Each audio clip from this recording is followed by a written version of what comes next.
Hi, I am Dr. Melonie Boone, and welcome to this episode of Moments with Melonie.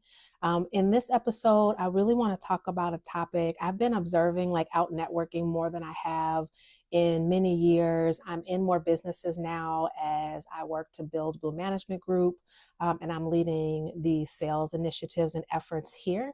And I really want to talk about how you show up because it matters, right?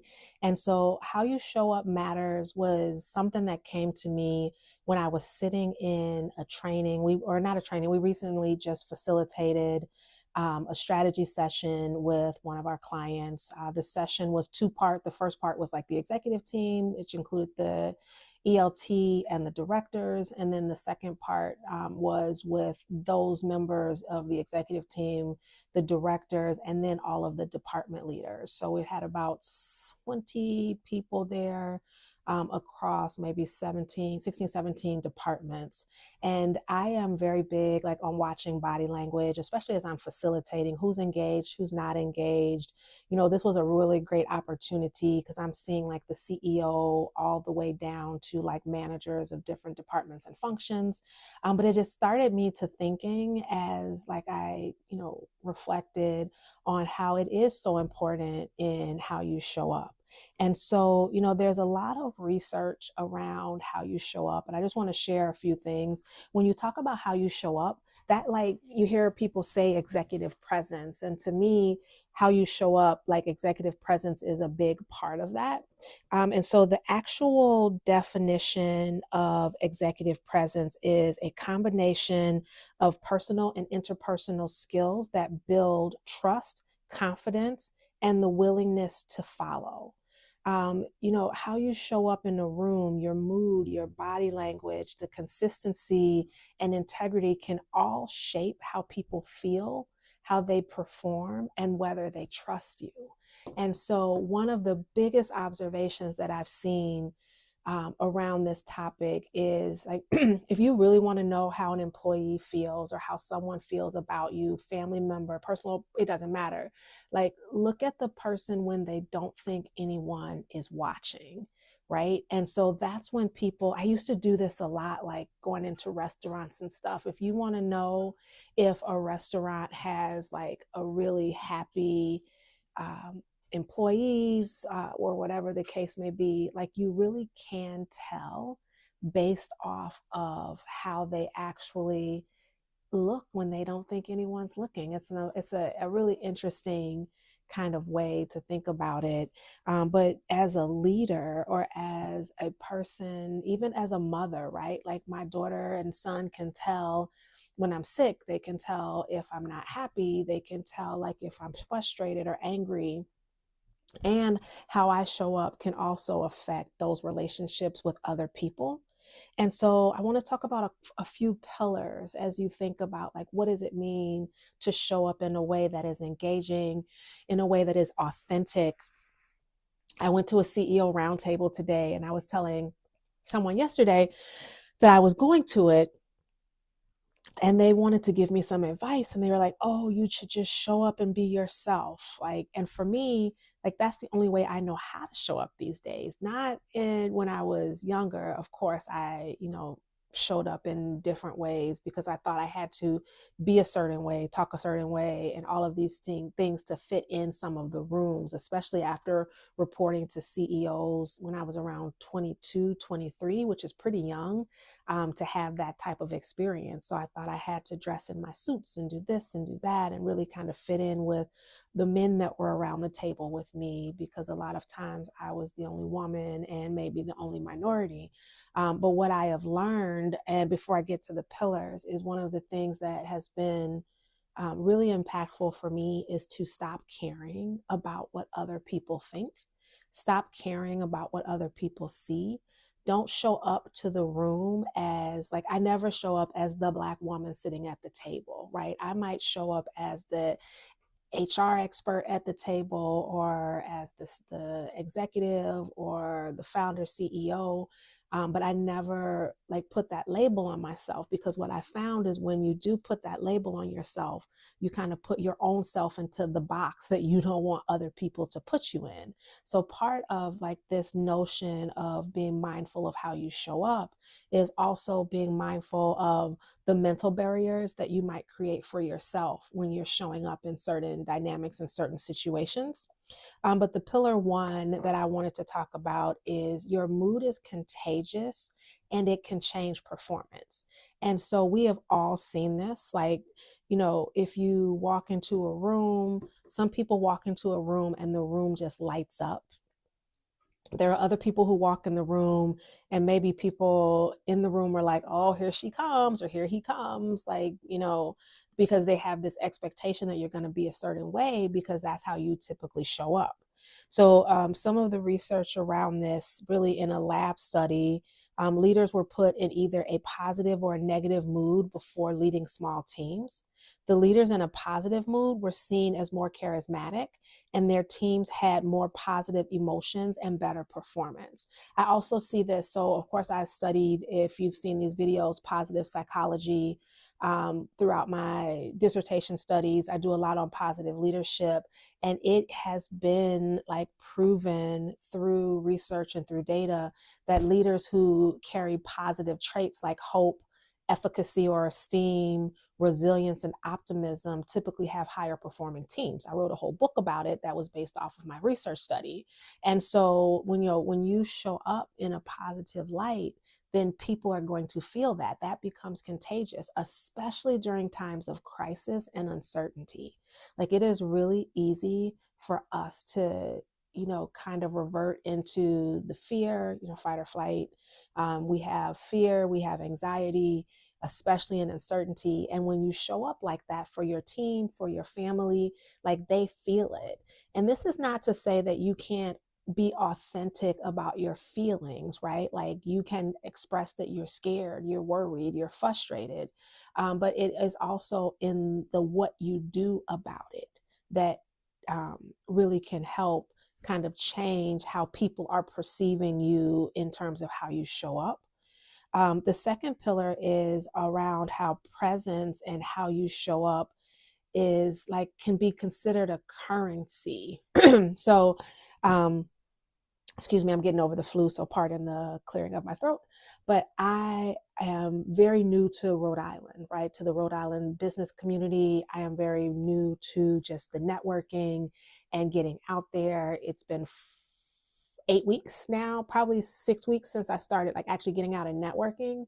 And one of the things that I'm starting to notice, and you all, I'm sure people have experienced this too, is I'm starting to run into the same people, especially Rhode Island is small.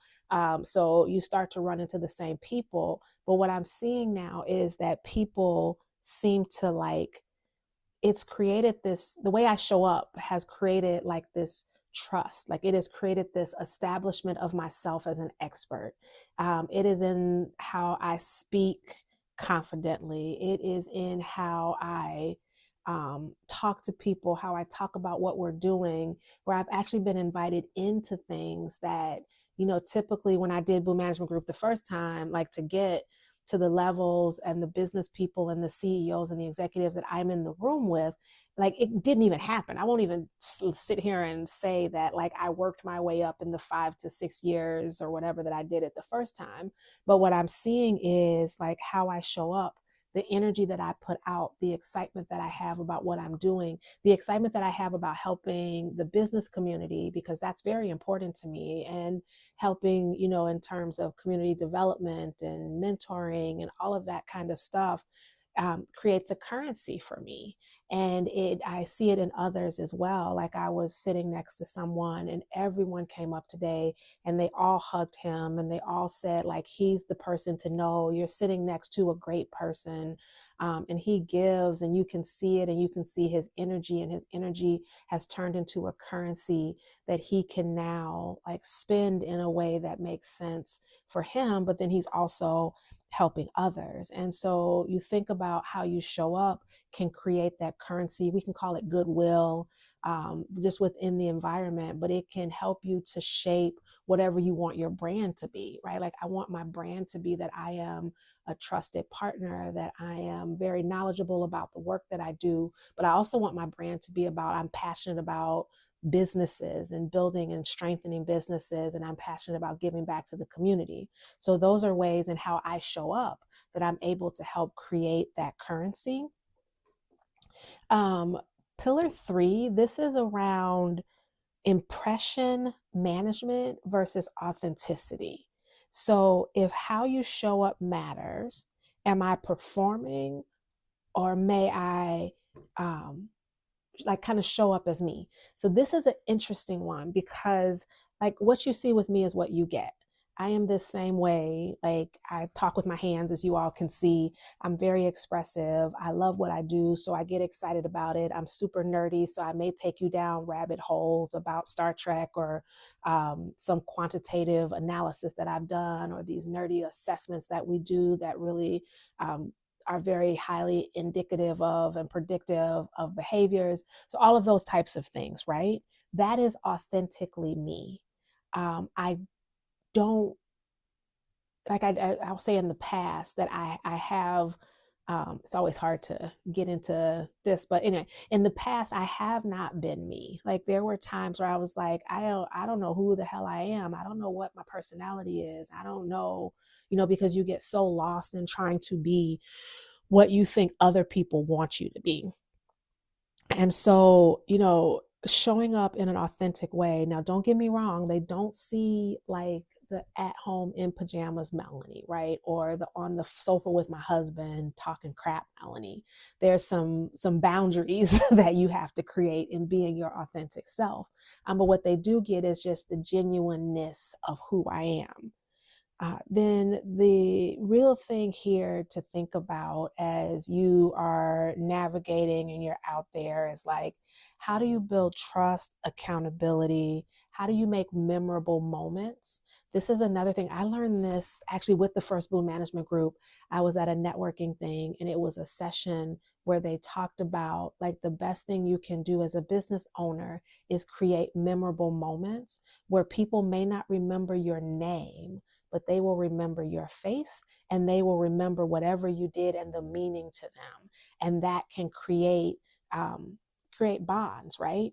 And so when you think about like, the trust, the accountability of how you show up, studies have said that there's a link to everyday behavior, and trust and accountability.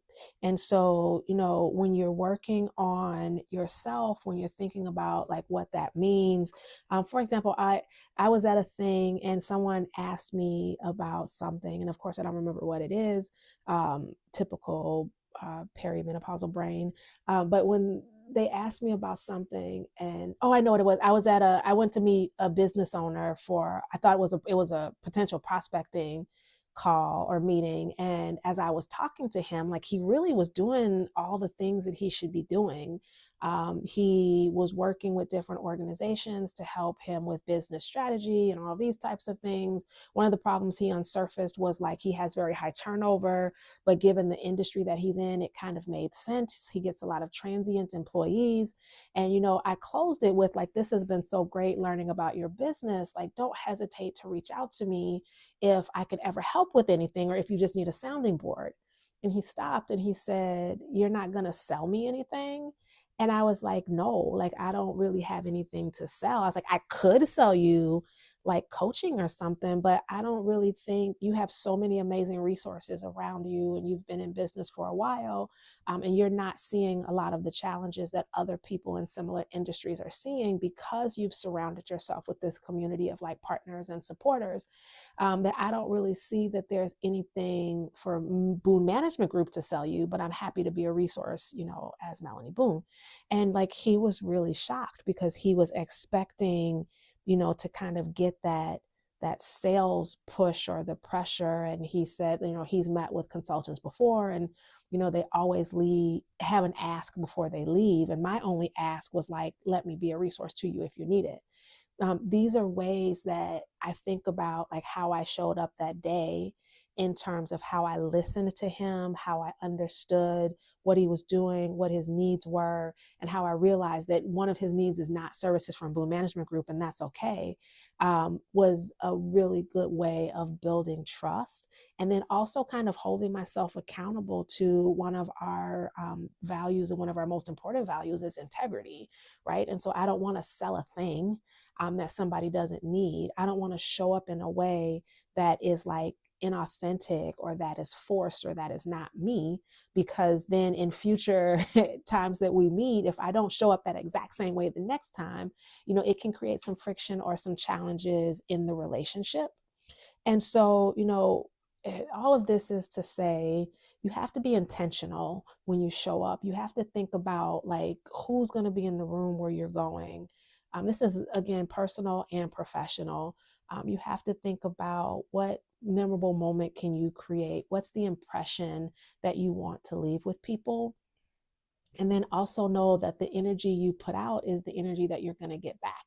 And it's okay to have bad days, right? Like I have bad days all the time. I actually went to a thing last week when I was sick and didn't realize I actually had a really bad case of the flu and probably should have stayed in bed, but I, had made a promise or a commitment to somebody. So, I went, but like I didn't show up in the best way. Thankfully, I was able to contribute to the conversation, but that could have been a situation where it did damage versus like really helping as I'm out here kind of rebuilding or reestablishing, or establishing my brand here in Rhode Island. And so please keep in mind that, people decide whether they're going to trust you based on how you handle the little moments.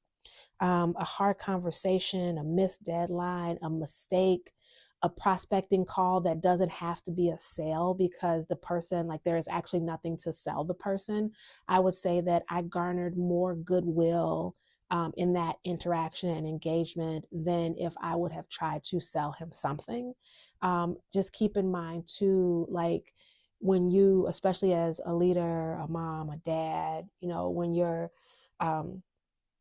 at the head of whatever the table is that you're at the head of, the way you show up impacts how the people around you show up. And so I want to thank you for joining me for this episode of Moments with Melonie. Please reach out if you have topics you want to see discussed. Please like and share the video if it resonated with you, and I will see you all in the next episode.